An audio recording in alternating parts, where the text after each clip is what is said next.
are the best preacher I've ever heard in my life. I'm like, I'm dealing with a flatterer, because either I'm the first preacher they've ever heard in their life, or they're flattering me right now. You know what? See, that kind of thing, that doesn't bring freedom, that doesn't bring healing, that just messes us up even more. We need people in our life who love us enough to tell us the hard things, because we all have blind spots.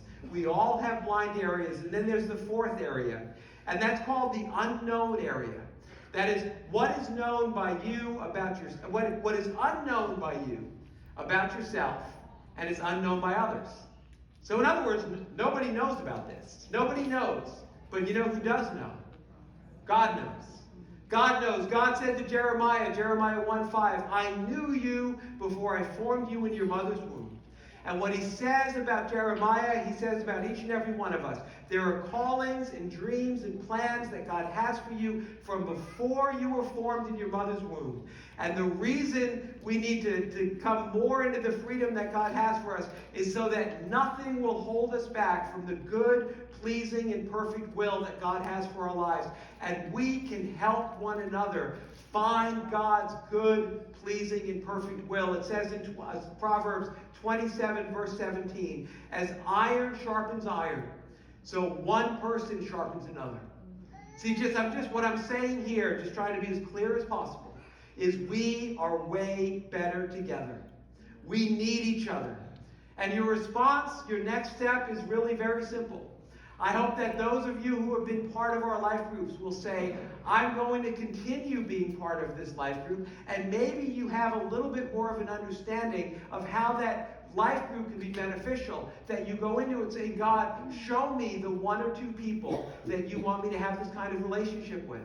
And then there's many others who, maybe for whatever reason, you haven't participated in life groups, but that you would say, you know what, now is the time, because I want healing in my life.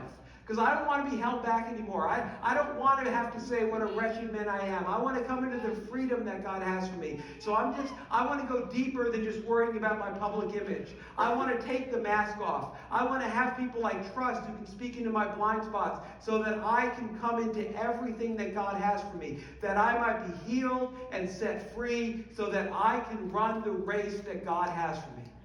And come into everything that He has.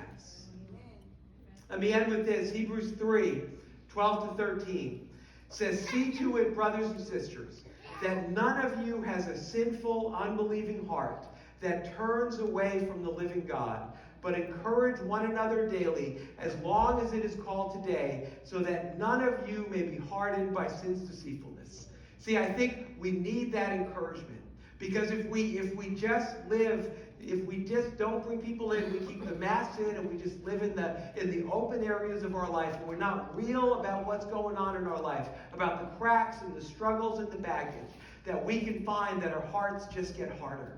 We can find that the darkness grows. And one of the main prescriptions that God has for us to experience the healing on the inside that He has for us is the one another.